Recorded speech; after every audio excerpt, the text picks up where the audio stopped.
За өнөөдөр бид Улаанбаатар хотод агаарын бохирдлыг бууруулах чиглэлээр нэгэн сайхан бас шин төслөө нээж байгаад баяртай байна. Энэ 117 дугаар сургууль бол анх түүхийн нөрс төрж исэн. Одоо шууд энэ орчин үеийн газын хэрэглээнд шилжсэн байгаа. Тэгээд Газком компанийн бас баярлалаа. Та нар энэ талаараа нэг товчхон мэдээлэх үү?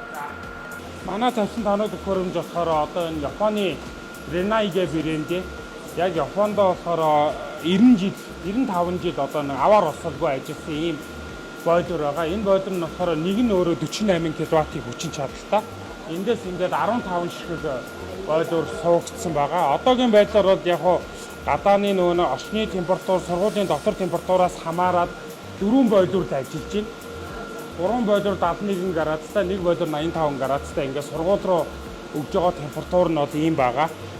Яг оргил ачаалтын өвдөд хамгийн ихтэй 9 бойлер ажиллахаар төлөвлөсөн. Үлдсэн 6 бойлер нь нэг сэлгэн залгах тий. Өөрөөр хэлбэл нэг нь эвдэрсэн байхад бол асуудалгүй дараагийн сэлгэн ажиллахаар тий.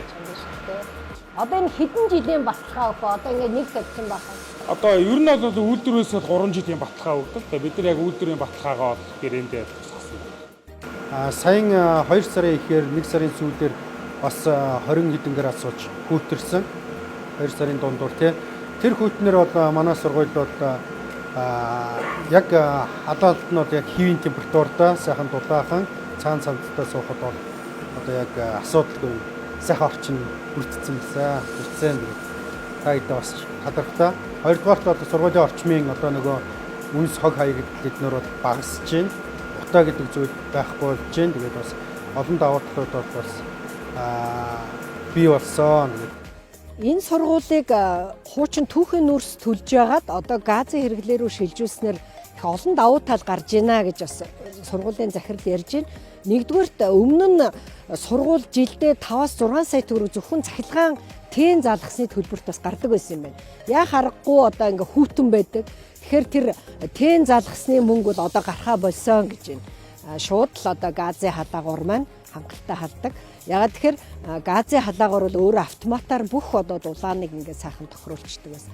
За хоёрдугаарт энэ ойр орчимдоо 2350 тонн одоо бохирдлыг одоо хорт утааг ялгаруулахгүй болсон гэдэг нь өөрөө маш чухал.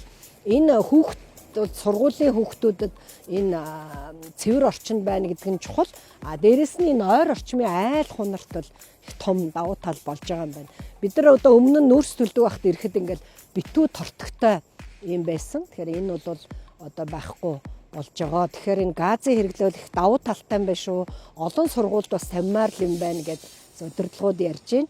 Сургуулийн орчинд газ янз бүрийн дэлбэрэх аюул бас тий, ер нь аюулгүй ажиллагааны системүүд бас суурилсан байгаа. Энд дээр ч одоо нөгөө нэг хий алдсан тохиолдолд автоматар хаах систем, бойлер нь өөрөө бас маш ухаалаг бойлер байхгүй. Одоо нөгөө нэг хит урсгалын хаалт гэж байдаг.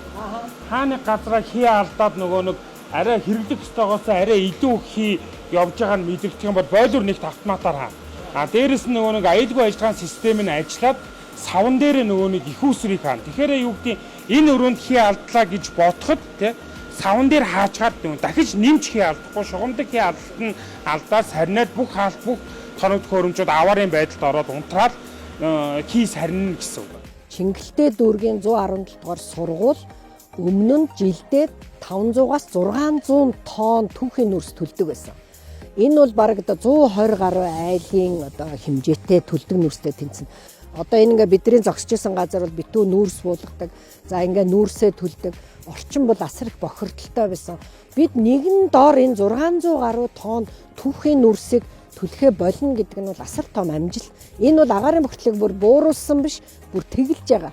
За хоёр дахь чухал зүйл юу гэхээр бид улсын төсвөөс нэг төгрөгч гаргахгүйгээр энэ төслийг хийж чадсан байгаа. Энэ бол өөрөө энэ төслийн хамгийн чухал одоо ач холбогдол юм аа.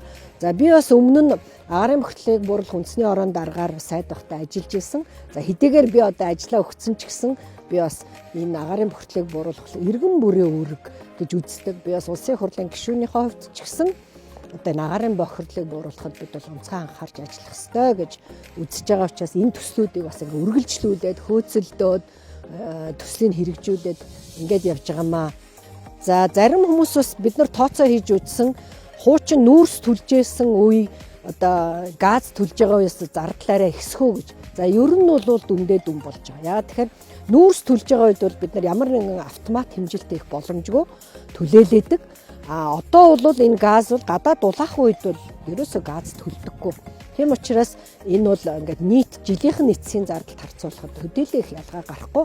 За мэдээж одоо хүүхдүүдийн эрүүл мэнд энэ ойр орчмын айлын эрүүл мэнд гэдэг бол мөнгөөр хэмжигдэхгүй ийм хэмжээнд учраас бид бол энэ сайхан төхөөрөмжийг тавьсандаа их баяртай байна. За энэ төслийг хэрэгжүүлэхэд нийгмийн хариуцлагын хүрээнд тусалсан санхүүжилтийг гаргасан компани бол Borоо Gold компани байгаа. Тэгээ Boroo Gold компани удирдлага хамт олоноос баярснаа илэрхийлье. Энэ 117 дугаар сургуульд бол их олон хүүхэд сурдаг. Энэ бол их чухал сайхан төсөл боллоо гэж үзэж байна.